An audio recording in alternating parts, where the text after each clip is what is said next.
Hello friends, welcome back to our channel Quick Pharma. तो आज हम बात करेंगे चैप्टर सेकेंड यूनिट फर्स्ट का topic cell junction and cell communication. इन्हीं दो टॉपिक्स के बारे में आज हम डिस्कस करने वाले हैं। So let's start with the topic which is cell junction, जो कि हमारा पहला टॉपिक है आज का। तो सबसे पहले जान लेते हैं कि सेल जंक्शन होता क्या है, इसका क्या रोल होता है with the help of diagram. ये हमारा सेल जंक्शन का डायग्राम है। तो सेल जंक्शन के बारे में अगर हम बात करते हैं तो ये हमारा जो हमारी ह्यूमन बॉडी है वो ग्रुप ऑफ सेल से बनी हुई है। तो जो हमारा टिश्यू होता है ये हमारा ग्रुप ऑफ सेल से बना होता है। तो जब हम बहुत सारे सेल्स को कनेक्ट कर देते हैं, जैसे कि ये हमारे सिंगल सेल हैं, जब ये आपस में जुड़ जाते हैं तो ये क्या बन जाता है, ग्रुप ऑफ सेल बन जाता है। बहुत सारे सेल्स को कनेक्ट कर देते हैं एक दूसरे से, तो ये हमारा ग्रुप ऑफ सेल बन जाता है। तो उसी ग्रुप ऑफ सेल को हम टिश्यू बोलते हैं। क्या बोलते हैं? टिश्यू बोलते हैं। तो जो हमारे सेल्स हैं जिस चीज़ से वो कनेक्ट होते हैं उसी को हम सेल जंक्शन बोलते हैं। ये जिस चीज़ से कनेक्टेड है इसको हम क्या बोलेंगे? सेल जंक्शन बोलेंगे। तो जब सेल जंक्शन को हम डिफाइन करते हैं सिंपल लैंग्वेज में, तो ये एक पूरी सेलुलर स्ट्रक्चर क्लास होती है। It is a class of cellular structure consisting of multi proteins. ये मल्टी प्रोटीन्स को कंसिस्ट करता है and it is a class of cellular structure. तो एंड ये जो होते हैं मल्टी प्रोटीन्स से बने हुए होते हैं। इसमें जो एक सेल होता है वो दूसरे सेल को अडेशन प्रोवाइड करता है। ये जो एक सेल है ये दूसरे सेल को सपोर्ट प्रोवाइड करता है, तभी तो एक दूसरे से अटैच्ड होते हैं। जो जिससे ये हमारे जो बीच का जो गैप होता है इसको हम इंटरसेलुलर स्पेस कहते हैं, जिससे की वजह से ये एक दूसरे से जुड़ रहे हैं। इसी को हम क्या कहेंगे? सेल जंक्शन कहते हैं। जो एडिशन प्रोवाइड करने का काम करता है, जिससे कि वो अटैच्ड हो जाते हैं इसी ग्रुप ऑफ सेल को, या फिर ये जो मैट्रिक्स बन जाता है इसी को हम क्या बोलते हैं? सेल जंक्शन बोलते हैं।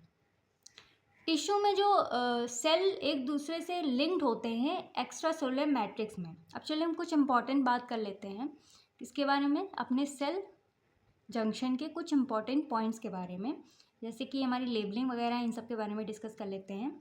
तो टिश्यू में जो सेल एक दूसरे से लिंक्ड होते हैं एक्स्ट्रा सेलुलर मैट्रिक्स में, उसी को ये हमारी एक्स्ट्रा सेलुलर मैट्रिक्स, आउटसाइड को हम एक्स्ट्रा सेलुलर कहेंगे स्पेस, एंड ये हमारी जो बीच की स्पेस होती है इसको इंटरसेलुलर स्पेस कहते हैं।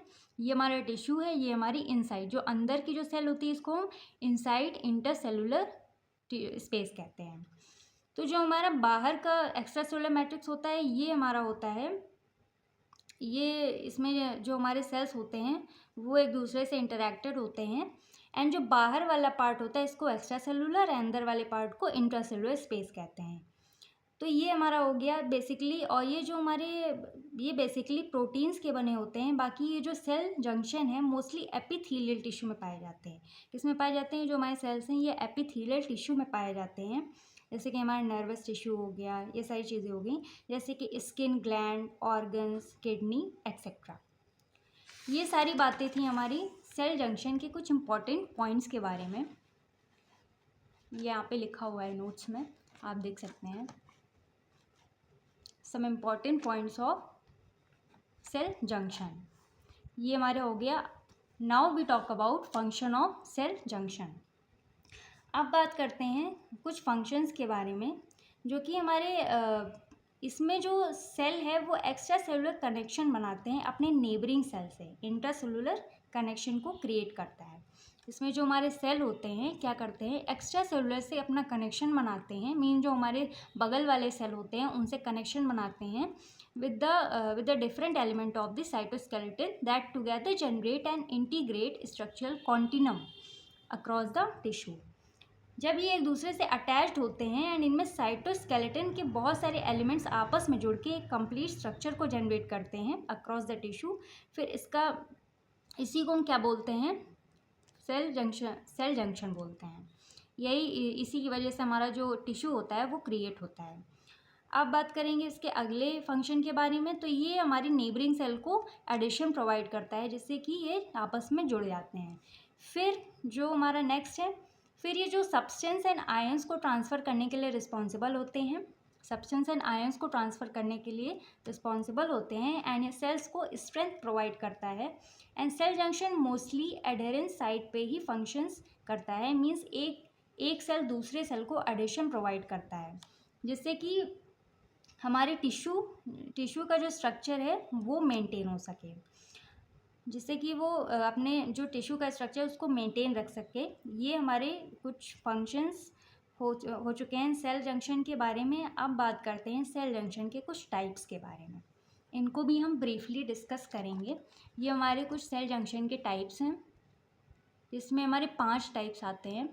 पहला हमारा है टाइट जंक्शन, जिसको हम ऑक्लूडिन जंक्शन के नेम से भी जानते हैं। दूसरा है एडेरिन जंक्शन, जिसको हम एडेरिन जंक्शन के नेम से भी जानते हैं। फिर डेस्मोसोम जंक्शन, एंकरिंग जंक्शन इसको भी कहते हैं, हेमीडेस्मोसोम एंड गैप जंक्शन को हम कम्युनिकेटिंग जंक्शन के नेम से भी जानते हैं। तो सेल जंक्शन में हमारे कुछ ये 3 मेजर टाइप्स होते हैं सेल जंक्शन के, इनको हम एक एक करके पढ़ेंगे सभी को। तो ये हमारे कुछ ये तीनों जो होते हैं ये हमारे मेजर टाइप होते हैं, इनको आप ज़रूर से पढ़िएगा, जो कि आपको बहुत ही ज़्यादा हेल्पफुल होने वाले हैं, वो भी आपके एग्ज़ाम्स में। इनको आप बिल्कुल भी स्किप मत करिएगा, और ये भी हमारे इंपॉर्टेंट है, तो आप इनको भी एक बार देख लीजिएगा। तो सबसे पहले हम बात करते हैं टाइट जंक्शन के बारे में। सबसे पहला है टाइट जंक्शन, ये है हमारा टाइट जंक्शन। तो जो टाइट जंक्शन को हम डायग्राम के थ्रू ही समझेंगे। जो हमारा टाइट जंक्शन होता है ये हमारा basically water tight sealed junction होता है। मीन्स ये हमारा टाइट जंक्शन होता है, एक दूसरे से आप देख सकते हैं कितना टाइटली एक दूसरे से बाउंड है। इन लोगों ने एक दूसरे से कितने टाइटली अटैच्ड हैं। ये हमारे वाटर सील्ड होते हैं, इनमें ये लीकेज को प्रिवेंट करते हैं, इनमें कोई भी लीकेज नहीं होता है, क्योंकि ये बहुत ही ज़्यादा एक दूसरे से टाइटली अटैच्ड होते हैं, टाइटली एक दूसरे से क्लोज होते हैं, एंड ये लीकेज को भी प्रिवेंट करते हैं। ये अपने नेबरिंग सेल से एकदम टाइटली पैक्ड होते हैं, इसको हम टाइट जंक्शन कहते हैं। टाइट जंक्शन में जो पैरासेलुलर पाथवे होता है, आप देख सकते हैं यहाँ पे लिखा हुआ है, जो पैरासेलुलर पाथवे होता है ये आयंस एंड सॉल्यूट्स को मूव कराने में हेल्प करता है बिटवीन दी सेल्स के बीच में। एंड ये जो ये हमारे 2 ट्रांस मेम्ब्रेन को कंसिस्ट करता है, 2 ट्रांस मेम्ब्रेन प्रोटीन्स को, जो कि हमारी ऑक्लूडिन है एंड क्लॉडिन। ये हमारी 2 ट्रांस मेम्ब्रेन प्रोटीन्स हैं, occludin and claudin. Tight junction, adherens junction and desmosome junction, ये तीनों एपिथेलियल टिश्यू के साथ होल्ड करने का काम करते हैं। ये जो हमारे तीनों होते हैं ये क्या करते हैं, ये हमारे एपिथेलियल टिश्यू को होल्ड करते हैं, मतलब पकड़ के रखते हैं, जोड़ के रखते हैं, एक दूसरे अलग नहीं होने देते हैं मीन्स। एंड इसको हम जो टाइट जंक्शन है इसको हम जोनुला एंड ऑक्लूडिन जंक्शन के नेम से भी जानते हैं। ये हमारा जंक्शनल प्रोटीन होता है। ये जो हमारी अंदर की स्पेस होती है इसको हम इंटरसेलुलर स्पेस या फिर एक्स्ट्रा सेलुलर स्पेस भी कहते हैं, क्योंकि ये हमारी इधर की स्पेस है। ये हमारा जो होती है ये प्लाज्मा मेम्ब्रेन इसको हम कहते हैं। एंड ये हमारी फर्स्ट सेल होती है, ये हमारी सेकेंड सेल होती है, एंड ये हमारा टाइट जंक्शन होता है, जो कि एक दूसरे से टाइटली क्लोज्ड है। इसके बाद अब हम बात करेंगे एडिशन जंक्शन के बारे में। नेक्स्ट टॉपिक है, ये हमारा नेक्स्ट टाइप है एडिशन जंक्शन। एडेरिन जंक्शन की बात करते हैं, तो जैसे कि हमारा टाइट जंक्शन में वो टाइटली क्लोज्ड हो रहे थे एक दूसरे से, इसमें जो सेल्स हैं ये एक दूसरे को एडिशन प्रोवाइड करते हैं। एक दूसरे को मीन्स एडिशन मतलब होता है चिपकना, तो एक सेल दूसरे सेल से चिपक जाते हैं इस जंक्शन के थ्रू। तो इसमें मतलब कि जो एक सेल जो होता है वो दूसरे सेल से चिपक जाता है तो इस जंक्शन के थ्रू। तो इसमें चाहे एडेरिन जंक्शन हो, डेस्मोसोम हो या हेमीडेस्मोसोम हो, ये तीनों हमारे काम आते हैं ऐसे सेल्स में जहाँ क्या होता है कॉन्ट्रैक्टाइल प्रोसेस होता है। जहाँ पे कॉन्ट्रैक्टाइल प्रोसेस होता है वहाँ पे ये तीनों हमारे काम आते हैं। मतलब कि जो सेल है वो आपस में अडहेर रहेंगे तो कॉन्स्ट्रिक्ट होंगे फिर डायलेट होंगे। मीन्स आपस में क्या होते हैं वो कॉन्स्ट्रिक्ट होते हैं फिर डायलेट होते हैं। जैसे कि हमारे हार्ट में होता है, एक बार हमारा कॉन्ट्रैक्शन होता है, दूसरी बार रिलैक्सेशन होता है। तो पहले जब हार्ट हमारा जब पंप करता है मतलब कि वो कॉन्ट्रैक्शन करता है, तो ऐसे ही जो हमारे एडेरिन जंक्शन में जो सेल्स होते हैं वो इन्हीं जंक्शन से कनेक्ट होते हैं ये सेल्स जो होते हैं वो आपस में ऐसे कनेक्ट होते हैं कि ये जैसे कि ये जो हमारे कनेक्ट हैं सेल्स एक दूसरे से, इनमें मूवमेंट होता है बट ये एक दूसरे से अलग नहीं होते हैं, क्योंकि ये सेपरेशन को प्रिवेंट करते हैं। ये एक दूसरे से ऐसे जुड़े होते हैं, ये सेल्स मूव करते हैं बट ये एक दूसरे से अलग नहीं होते हैं। इन सेल में पाए जाते हैं एक प्लैक। इन सेल में एक प्लैक पाया जाता है, जैसे कि आप यहाँ देख सकते हैं डायग्राम में, ये हमारा प्लैक होता है। ये हमारे होते हैं माइक्रोफिलामेंट एक्टिन। एक्टिन मीन्स यहाँ पे एक्टिन प्रोटीन पाया जाता है। ये हमारे ग्लाइकोप्रोटीन होते हैं। ये जो हमारे सेल्स होते हैं ये हमारे ग्लाइकोप्रोटीन से बने होते हैं। ये हमारी इंटरसेलुलर स्पेस होती है एंड ये हमारे एडजेसेंट प्लाज्मा मेम्ब्रेन्स होते हैं। ये दोनों हमारी एडजेसेंट प्लाज्मा मेम्ब्रेन होती है जो एक दूसरे के पास में होती हैं। ये हमारी एडिशन बेल्ट होती है। आप देख सकते हैं कैसे यहाँ पे लाइन टू लाइन जुड़े हुए हैं। ये हमारी क्या होती है, एडिशन बेल्ट। तो ये हमारा एक प्लैक होता है एंड फिर ये कनेक्ट होते हैं प्रोटीन से। ये हमारा ग्लाइकोप्रोटीन होता है। ये सेल जो हमारे होते हैं प्रोटीन से कनेक्ट होते हैं, क्योंकि जंक्शन हमारे प्रोटीन से बना होता है। जो हमारा जंक्शन होता है ये हमारा प्रोटीन से बना होता है। तो एक दूसरे से ऐसे अटैच्ड होते हैं कि ये मूव करते हैं बट अलग नहीं होते हैं। तो इस वाले पार्ट को हम कहते हैं ग्लाइकोप्रोटीन, इसको बोलते हैं प्लैक। एंड इनमें जो सेल्स है ये इसमें जो हमारे जो सेल्स होते हैं ये माइक्रोट्यूब्यूल से भी इंटरेक्शन करती हैं एंड पोलैरिटी रेगुलेटर से भी। तो ये हमारे एडेरेंट जंक्शन की बात यहाँ पर ख़त्म होती है। अगले जंक्शन के बारे में हम समझते हैं, जिसको हम कहते हैं डेस्मोसोम। जो हमारा तीसरा जंक्शन है, मीन्स तीसरा टाइप है सेल जंक्शन का। ये हमारा एडेरेंट जंक्शन आपको आई होप समझ में आया होगा। अब हम बात करेंगे डेस्मोसोम के बारे में। ये डेस्मोसोम जंक्शन की अगर हम बात करते हैं तो इसमें जो ये वहाँ पे हमारा क्या था, यहाँ पे इंटरमीडिएट फिलामेंट कैरेटिन है। यहाँ पे जो हमारा प्रोटीन ये हमारा कैरेटिन यूज़ हो रहा है, वहाँ पे क्या था, एक्टिन। ये भी हमारा पूरा सेम, इसकी जो कहानी होती है वो सेम ही है, बस थोड़ा बहुत चेंज है। यहाँ पे जैसे प्रोटीन चेंज हो गया है, यहाँ पे कैरेटिन, वहाँ पे एक्टिन था। तो जो हम डेस्मोसोम की बात करते हैं तो इसको हम एंकरिंग जंक्शन के नेम से भी जानते हैं। इस नेम से एंकरिंग जंक्शन के भी नेम से जानते हैं। तो ये भी सेम होता है, बस यहाँ पे मैंने जैसे कि बताया, यहाँ पे वहाँ पे क्या था, माइक्रोफिलामेंट है, यहाँ पे इंटरमीडिएट फिलामेंट बोलते हैं। डेस्मोसोम जो होता है वो मायोकार्डियम, ब्लैडर, स्किन, इन सब में पाया जाता है। Myocardium, bladder and skin. And desmosome जो होता है वो मैकेनिकल रिजलायंस प्रोवाइड करता है टिश्यूज़ को। एंड ये इंटर सेलुलर जंक्शन होते हैं। ये हमारे जो होते हैं ये इंटर सेलुलर जंक्शन कहलाते हैं। एंड अब बात करते हैं अगले जंक्शन के बारे में, हेमीडेस्मोसोम जंक्शन। ये डेस्मोसोम था, अब हम हेमीडेस्मोसोम जंक्शन के बारे में बात करते हैं, जिसको हम क्या कहते हैं। ये अगर हम इसकी बात करते हैं तो हेमी का मतलब क्या होता है, आधा, मीन्स हाफ। तो यहाँ पे जो डेस्मोसोम का जो हाफ पार्ट होता है यहाँ पे उठा के हम क्या कर देते हैं, रख देते हैं। इसमें भी ये बहुत सिंपल सा है, 2 लाइन में इसको हम समझ लेते हैं। ये हमारी जो होती है ये एपिथेलियल का बेस होता है, मीन्स ये हमारी मैट्रिक्स होती है। इसमें जो हमारा कनेक्शन होता है ये हमारे सेल एंड मैट्रिक्स के बीच का जो कनेक्शन होता है उसी को हम क्या कहते हैं, हेमीडेस्मोसोम कहते हैं। चलिए हम समझ लेते हैं डायग्राम के थ्रू एक बार। इसमें जो ये हमारा ऊपर वाला जो पार्ट होता है ये हमारे सेल्स होते हैं। एंड ये जो हमारा नीचे का पार्ट होता है ये हमारे मैट्रिक्स होते हैं। तो इन जंक्शन में जो एक दूसरे से थोड़ा जो जुड़े, मतलब एक दूसरे के अपोजिट आप देख सकते हैं ये है। तो ये इनका जो सेल एंड मैट्रिक्स का जो कनेक्शन होता है, इन दोनों के बीच का जो कनेक्शन होता है, इसी को हम क्या कहते हैं, हेमीडेस्मोसोम कहते हैं। तो अब चलिए अब हम बात करते हैं दूसरे लास्ट जंक्शन के बारे में, जो कि हमारा है गैप जंक्शन। ये हमारा 5वां गैप जंक्शन। लास्ट आ जाता है हमारा गैप जंक्शन। तो जो हम गैप जंक्शन की बात करते हैं तो गैप जंक्शन में ये आयंस के एक्सचेंज को अलाउ करता है।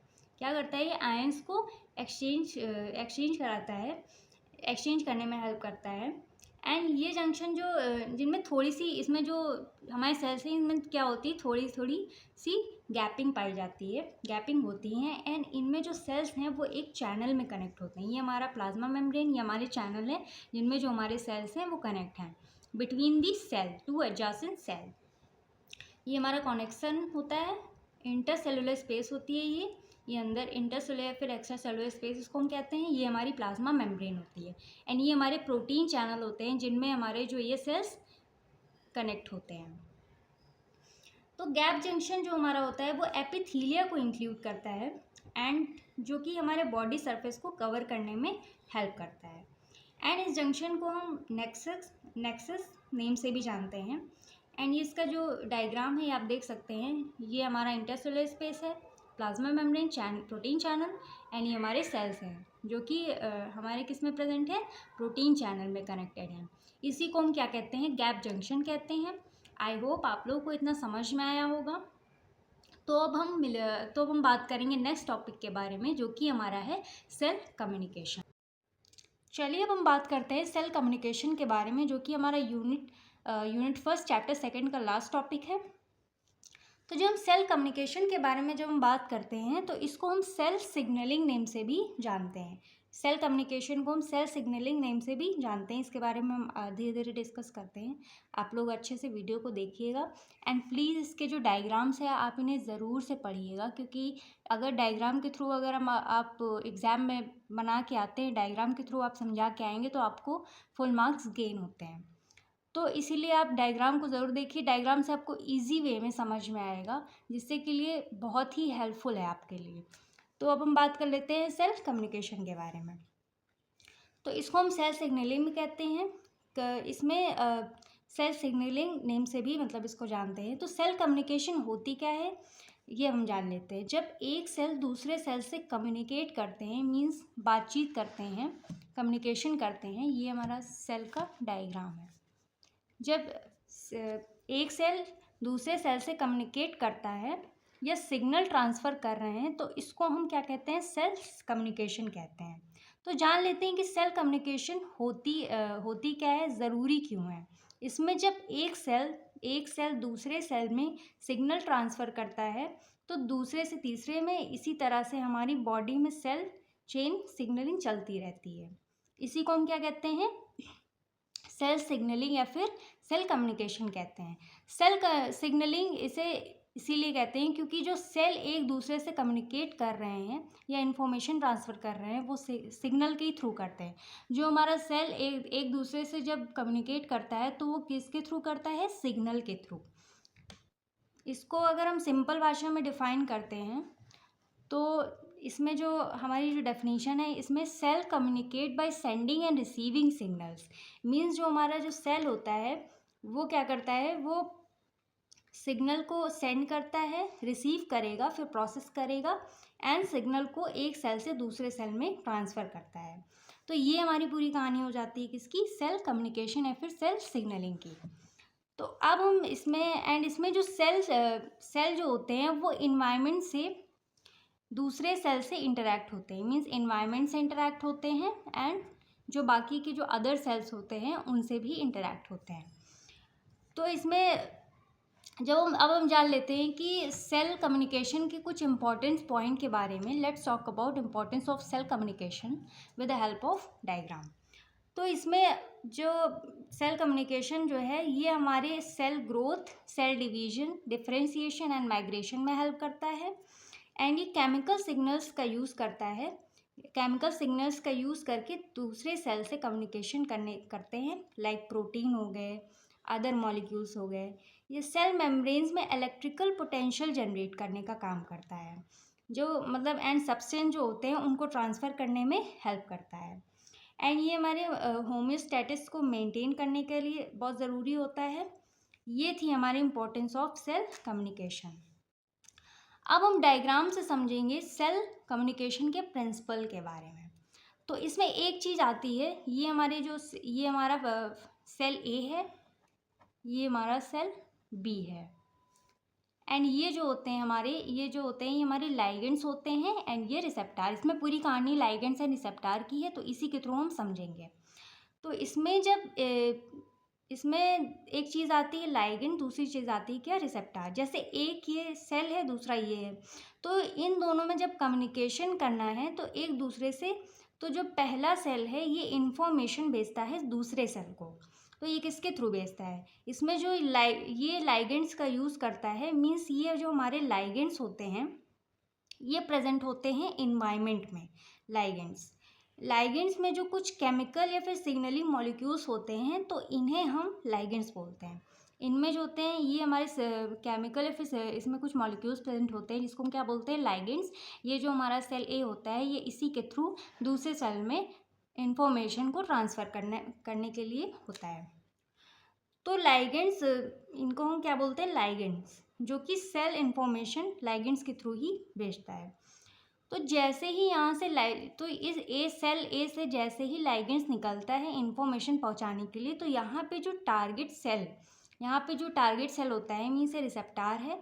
रिसेप्टार मीन्स जो लाइगेंड्स होते हैं वो अपने ही रिसेप्टार पे जाके बाइंड होते हैं, या हर किसी पे जाके नहीं बाइंड होते। जैसे कि यहाँ पे लिखा है non target cell non receptor for ligands. तो ये जो हमारे लाइगेंड्स होते हैं या फिर सब्सटेंस मॉलिक्यूल्स, ये हमारे किस पे जाके बाइंड होते हैं, अपने ही टारगेटेड सेल पे जाके बाइंड होते हैं।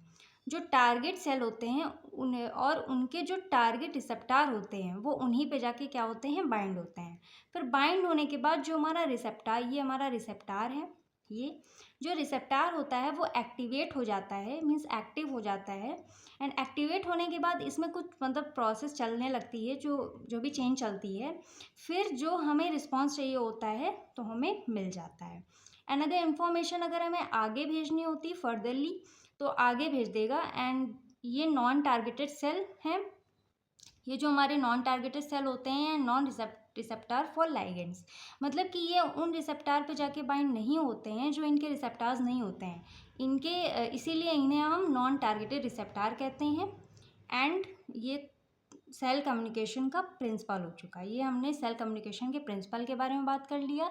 आई होप आप लोगों को यहाँ तक की समझ में आया होगा। ये हमारे कुछ सेल कम्युनिकेशन के प्रिंसिपल के बारे में लिखा हुआ है। अगर आपको नोट्स में लिखना होगा तो आप इसे लिख सकते हैं। अब हम बात करेंगे इसके intra cellular signalling pathway activation bye extra cellular signalling, इसके बारे में।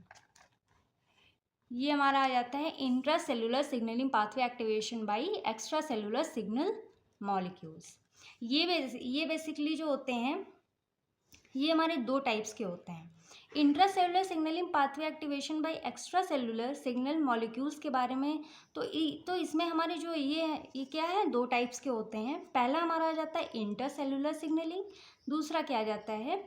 दूसरा है एक्स्ट्रा सेलुलर सिग्नलिंग पाथवे। तो पहले वाले की हम बात करते हैं तो इसमें जो इंटर सेलुलर सिग्नलिंग पाथवे है तो इसको हम एक्स्ट्रा सेलुलर भी बोलते हैं। इंटर सेलुलर को हम एक्स्ट्रा सेलुलर सिग्नलिंग पाथवे भी बोलते हैं। मतलब कि जो सेल के बारे में, जो सेल हमारा होता है वो बाहर का इन्वायरमेंट है, इसको जैसे कि हम एक्स्ट्रा सेलुलर बोलते हैं। ये जैसे कि हमारा वहाँ पे लाइगेंड है, जैसे पहला सेल जो है ए सेल, जब वो अपने लाइगेंड्स को रिलीज़ करता है, जैसे कि आपने डायग्राम में देखा, तो वो एक्स्ट्रा सेलुलर इन्वायरमेंट में ही तो रिलीज़ होता है, क्योंकि एक्स्ट्रा सेलुलर मतलब बाहर का होते हैं। यही होती है हमारे इंट्रा सेलुलर सिग्नलिंग पाथवे। ये हो गया हमारा इंट्रा सेलुलर सिग्नलिंग पाथवे। अब हम बात करेंगे इंट्रा सेलुलर सिग्नलिंग पाथवे के बारे में। इंट्रा से आप मतलब कि इनसाइड। तो इंट्रा सेलुलर सिग्नलिंग पाथवे जो होता है इसमें जैसे कि इसमें जो टारगेटेड सेल हैं ये अपने ही रिसेप्टार पे जाके क्या होते हैं, बाइंड होते हैं। एंड रिसेप्टार एक्टिवेट हो जाते हैं तो उसको हम कहते हैं इंट्रा सेलुलर सिग्नलिंग पाथवे। और इसमें जो सेल हैं वो अपने ही रिसेप्टार पे क्या होते हैं, बाइंड होते हैं। जैसे कि प्रोटीन हो गया, स्मॉल पेप्टाइड्स हो गया, एमिनो एसिड्स हो गए, ये सारे एक्सेट्रा। अब बात कर लेते हैं हम इंट्रा सेलुलर सिग्नलिंग पाथवे की सिंथेसिस के बारे में। ये है इंट्रा सेलुलर सिग्नलिंग पाथवे की सिंथेसिस। ये हमारी पूरा चार्ट है। ये अगर आप एग्ज़ाम में ऐसे बना के आते हैं तो ये काफ़ी अच्छा प्रेजेंट शो करता है, काफ़ी अच्छा मतलब दिखेगा। तो आप ऐसे एरो लगा के अगर आप बना के आएंगे तो इसमें आपके लिए भी इजी होगा, ज़्यादा लिखना भी नहीं पड़ेगा। एंड आपको ये काफ़ी अच्छे से ये टॉपिक कवर हो जाएगा आपका। अगर ये आपका 10 मार्क्स में आता है, 5 मार्क्स में आता है तो आप ऐसे बना के आ सकते हैं। तो जब हम सिंथेसिस के बारे में बात करते हैं तो सबसे पहला स्टेप इसमें क्या होता है, ये जो सेल है ये सिग्नलिंग मॉलिक्यूल्स को क्या करता है, रिलीज़ करता है। फिर ये सिग्नलिंग मॉलिक्यूल्स को ट्रांसफ़र करता है टारगेटेड रिसेप्टार पे। फिर जो हमारा रिसेप्टार होता है वो सिग्नल को क्या करता है, सिग्नल मॉलिक्यूल को क्या करता है, डिटेक्ट करता है, मतलब डिटेक्शन करता है उसका, एंड फिर रिस्पॉन्स करता है। उसके बाद सिग्नल को टर्मिनेट कर देता है, मीन्स आगे टर्मिनेट कर देता है। ये हमारी इंट्रासेलुलर सिग्नलिंग की पाथवे होती है, ये हमारा टर्मिनेशन हो जाता है। ये हो गई हमारी सिंथेसिस। अब यहाँ पे ये कंप्लीट हो जाता है। उसके बाद हम बात करते हैं इंट्रासेलुलर सिग्नलिंग के फॉर्म्स के बारे में। ये हमारा इंट्रासेलुलर सिग्नलिंग के कुछ फॉर्म्स हैं। पहला हमारा आ जाता है कॉन्टैक्ट डिपेंडेंट, फिर paracrine intracellular signalling, synaptic intracellular signalling, endocrine intracellular signalling and autocrine signalling. तो हम इन सब के बारे में थोड़ा थोड़ा सा जान लेंगे दो लाइन में with the help of diagram. तो इसमें सबसे पहले हमारा क्या आ जाता है, कॉन्टैक्ट डिपेंडेंट। आपको ज़्यादा इसमें नहीं पढ़ना है, बस थोड़ा थोड़ा ही पढ़ना है। तो यहाँ पे क्या आ जाता है, सबसे पहले कॉन्टैक्ट डिपेंडेंट। ये हमारा है कॉन्टैक्ट डिपेंडेंट। तो जब हम कॉन्टैक्ट डिपेंडेंट की बात करते हैं तो इसमें जो सेल्स होते हैं इसकी जो मेम्ब्रेन होती है, ये आप डायग्राम देख सकते हैं, ये हमारा सिग्नलिंग सेल होता है, ये हमारा टारगेट सेल होता है। मीन्स ये जो सिग्नल ट्रांसफ़र करता है, जो टारगेटेड सेल होते हैं उन पे जाके बाइंड होता है। एंड ये जो ये ए मेम्ब्रेन होती है, ये बी मेम्ब्रेन होती हैं, जो कि एक दूसरे से क्या होती हैं, बाइंड होते हैं और कम्युनिकेशन करते हैं। तो इसमें मेम्ब्रेन टू मेम्ब्रेन का कांटेक्ट होता है। मीन्स आपस में मेम्ब्रेन जो होती है वो कनेक्शन करती हैं, जैसे कि यहाँ पे आपको दिख रहा होगा। ये पहली मेम्ब्रेन का सेल है एंड ये दूसरी मेम्ब्रेन का टारगेटेड सेल है, जिस पे ये जाके बाइंड हो रहा है। तो एक सेल, जो पहला सेल होता है, एक दूसरे को सिग्नल भेजते हैं, ये हमारे सिग्नलिंग सेल हैं, ये टारगेटेड सेल है। तो इसमें का जो टारगेटेड सेल है जो मेम्ब्रेन से कनेक्ट है, ये हमारा क्या है, मेम्ब्रेन से कनेक्टेड है। एंड ये टारगेटेड रिसेप्टार पे ये वाला जो है, ये सेल जो पहली मेम्ब्रेन का है, ये वाला हमारा टारगेटेड रिसेप्टार पे जाके क्या हो जाता है, बाइंड करेगा, फिर सिग्नल ट्रांसफ़र करेगा। इसी को हम क्या कहते हैं, कॉन्टैक्ट डिपेंडेंट सिग्नलिंग कहते हैं। आई होप ये समझ में आ गया होगा आपको। अब क्या बात करते हैं हम पैराक्राइन सिग्नलिंग के बारे में, जो कि हमारा सेकेंड फॉर्म है इंट्रासेलुलर सिग्नलिंग का। तो इसके बारे में जब हम बात करते हैं तो इसमें जो हमारे सिग्नल्स होते हैं, सिग्नलिंग सेल जो होते हैं, ये आपस में पास होते हैं। मीन्स ये देख सकते हैं, ये मसल सेल्स हैं, ये आपस में क्या होते हैं, पास होते हैं। ये सेल है और ये टारगेटेड सेल है। इसके जब ये लाइगेंड्स अपने जब रिलीज़ करता है तो ये अपने टारगेटेड सेल पे जाके क्या होते हैं, बाइंड हो जाते हैं एंड फिर अपना एक्शन शो करते हैं। पैराक्राइन सिग्नलिंग के थ्रू इसमें जो सेल्स होते हैं वो पैराक्राइन सिग्नलिंग के थ्रू भेजा जाता है। मतलब कि जो इसमें जो मसल सेल्स होती हैं आपस में कोऑर्डिनेट करते हैं एंड इन्फॉर्मेशन शेयर करते हैं, इसी को हम क्या कहते हैं, पैराक्राइन सिग्नलिंग कहते हैं। ये हमारा क्या करता है, ये स्टमक के सिक्रेशन को डिक्रीज करने में भी हेल्प करता है। अब किसकी हम बात करेंगे, साइनेप्टिक सिग्नलिंग की, जो कि हमारा तीसरा फॉर्म है।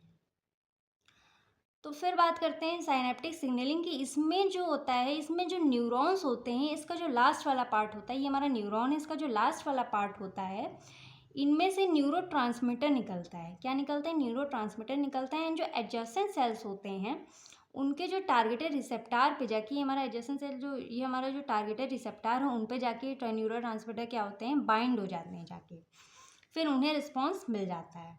इसी को हम क्या कहते हैं, इस कम्युनिकेशन को हम क्या कहते हैं, साइनेप्टिक सिग्नलिंग कहते हैं। अब हम बात कर लेते हैं फोर्थ फॉर्म की, जो कि हमारा है एंडोक्राइन सिग्नलिंग। एंडोक्राइन सिग्नलिंग की जब हम बात करते हैं तो ये आपस में ये अपने हार्मोन्स को ब्लड में डिफ्यूज़ कर देता है। ये जो एंडोक्राइन सिग्नलिंग होता है ये क्या कहता है, अपने जो हार्मोन्स होते हैं उनको क्या करता है, ब्लड में मतलब डिफ्यूज़ कर देता है, ब्लड में छोड़ देता है। फिर ब्लड में हार्मोन्स जैसे ही एंटर होते हैं ये फ्लो करते हैं, मीन्स जैसे तैरते हैं, फ्लो करते हैं। एंड फिर जो भी जो टारगेट सेल होते हैं वो वहाँ पे जाके बाइंड करेंगे एंड इस तरह से कम्युनिकेशन करते हैं। फिर हमें क्या होता है, जो रिस्पॉन्स चाहिए होता है वो हमें मिल जाता है। इसी को हम क्या कहते हैं, एंडोक्राइन सिग्नलिंग कहते हैं। फिर हमारा लास्ट आता है ऑटोक्राइन सिग्नलिंग, जो कि हमारा लास्ट फॉर्म है इंट्रासेलुलर सिग्नलिंग का। ऑटोक्राइन सिग्नलिंग में ये होता है कि इसमें जो मतलब इसमें जब भी सेल सिग्नलिंग मॉलिक्यूल्स को रिलीज़ करता है तो वो मॉलिक्यूल्स उसी सेल पे जाके बाइंडिंग साइट पे जाके बाइंड होते हैं, जो कि वो उसी के रिसेप्टार होते हैं, मतलब ये अपने ही रिसेप्टार पे जाके बाइंड होते हैं। इसको हम क्या कहते हैं? Autocrine signalling. इसका एग्जाम्पल है ग्रोथ ऑफ कैंसर सेल। तो अब आई होप आप लोगों को आज का टॉपिक समझ में आया होगा। इसी के साथ हमारा फर्स्ट यूनिट का चैप्टर 2 कंप्लीट होता है। आप पूरी कंप्लीट वीडियो देखिए, आपको एक एक पॉइंट समझ में आ जाएगी। बाकी की सेकेंड चैप्टर की जब सारी वीडियोस जो है मैंने डिस्क्रिप्शन लिंक में जितनी भी लिंक्स हैं मतलब कि मैं डिस्क्रिप्शन में डाल दी है, वहाँ पे आप देख सकते हैं। एंड इसके हैंड रिटन नोट्स के लिए आप Telegram channel and WhatsApp channel को ज्वाइन कर सकते हैं। तो मिलते हैं अपनी नेक्स्ट वीडियो में नेक्स्ट टॉपिक के साथ, जो है हमारा यूनिट फर्स्ट का चैप्टर 3 का टॉपिक टिश्यू। तब तक के लिए do like share comment and subscribe to our YouTube channel.